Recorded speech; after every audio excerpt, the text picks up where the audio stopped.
So, hello, we're back at Battersea Power Station. If I remember rightly, it was Arabica, and I think it was something like a 13 score for the coffee, which was probably, well, it was okay. It was okay-ish. But I'm hoping today's coffee is going to be even better.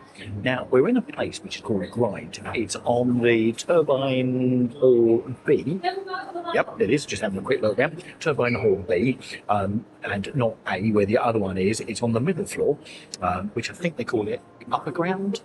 Yes, upper ground. Obviously, it's all there. Just if only I'd done the research beforehand.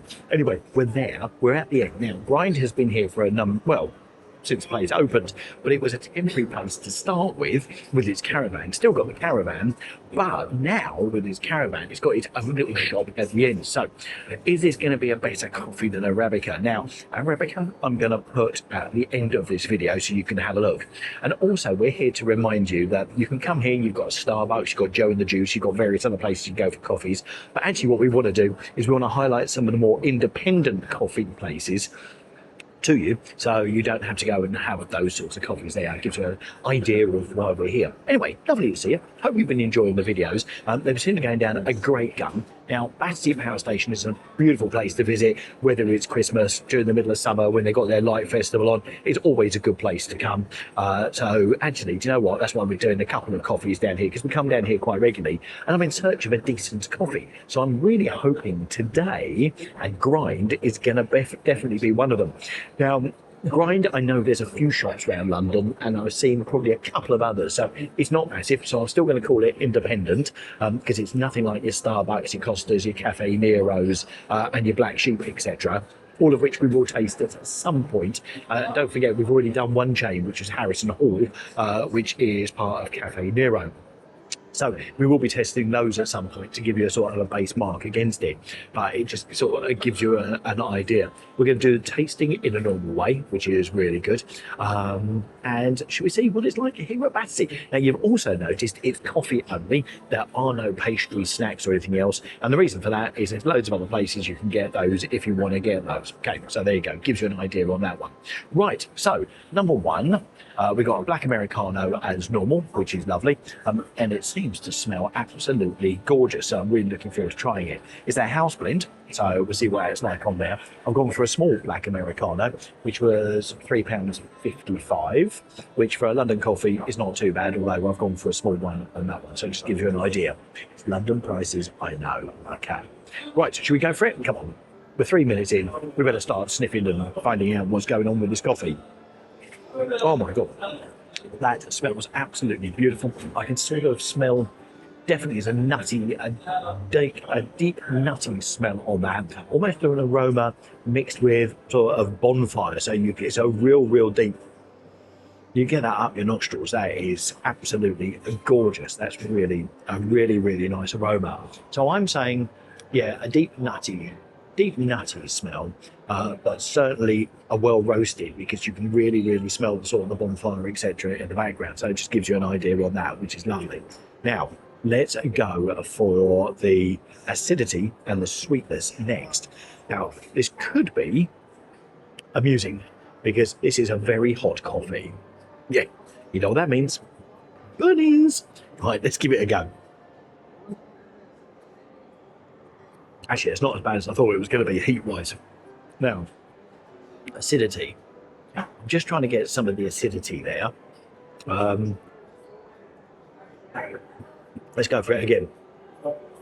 Now, the acidity. Yeah, there is. Now, it's one of those delayed reaction acidity. So, to be honest, to start with, I thought, oh my God, this is going to taste like salt water, like I've had in some places before. Selfridges rings a bell out quite clearly on that one. But actually, it hits you a little bit later. And now I'm starting to feel that acidity on the tongue. So it's a delayed reaction one, which is good, because actually it's there, which really helps. But on the acidity, that is nice. I think for the delayed reaction, and the fact that it does then stick around, but it's not unpleasant at all, I'm going to give that sort of a delayed reaction. I'm going to give that a 3. because some of the best coffees I've had, you immediately get that acidity on the tongue, but it sort of cuddles the tongue. It's like a blanket over the tongue. This is a little bit sharper. It's not bad, but it's just a little bit sharper on that. So we're going to give that a 3. So the aroma we're giving a 4. The acidity we're giving a 3. The sweetness,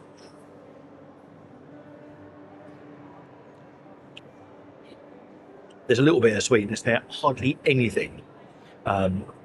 Which is, oh, do you know what? That's a bit of a delayed reaction as well. It's funny, this is a sort of delayed reaction coffee. Yeah. And that's really quite pleasant. Do you know what? I'm going to give that a 4 for the sweetness. Now, it's not often when we do that, but actually it comes back and it's a nice one that's sort of sitting there waiting to be had. So that's a 4, 3 and a 4. Excellent. And I'm doing that for my own mindset and my own memory. Now, let's go next for the body. Okay, so we've done 3 out of the 5. Don't forget, all of these are marked out 5, giving us a total score of 25. So we can then see if we can recommend this place as a place to come for coffee.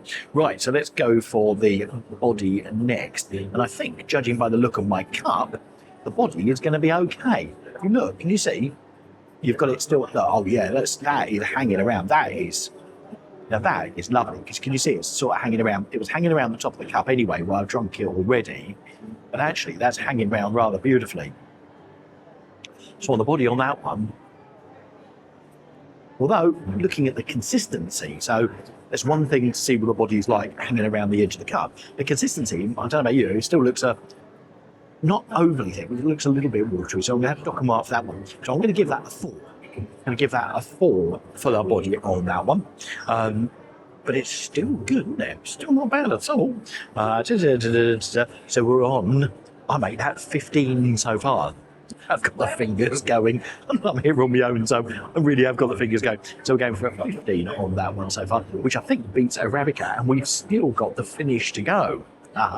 We found a new best place to come and have a coffee. Well, we only had one before, but we found a new best place to come and have a coffee in Battersea by the looks of it. So anyway, let's go for the finish next. Yeah, and the finish, that is nice. Now, it is a very smooth coffee. As I say, the bits hit you afterwards. That's the acidity, and also the smell. Yeah, it's a sort of a delayed reaction coffee. So for that one, I'm going to give that a 4. So that gives us a grand total of 19. That's 19 out of 25 for our coffee here at Grind Battersea Power Station. That's Turbine Horby on the upper ground floor. So there you go. That's not too bad at all.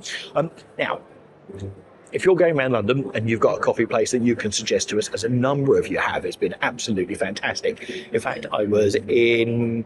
Where was I?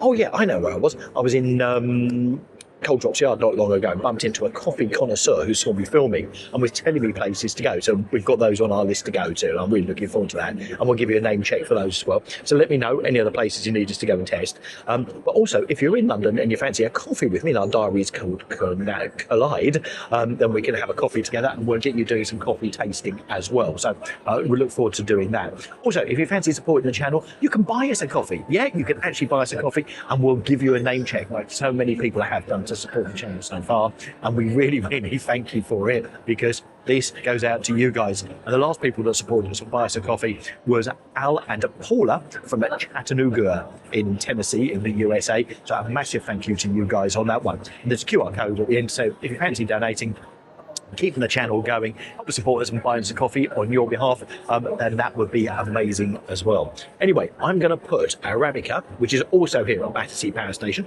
slightly different place, it's inside a shop, but if you fancy seeing that, that's in the top right hand corner, and I'll put a link to that up there. And if you click on it, I'll see you in there. Thanks for watching, take care, bye.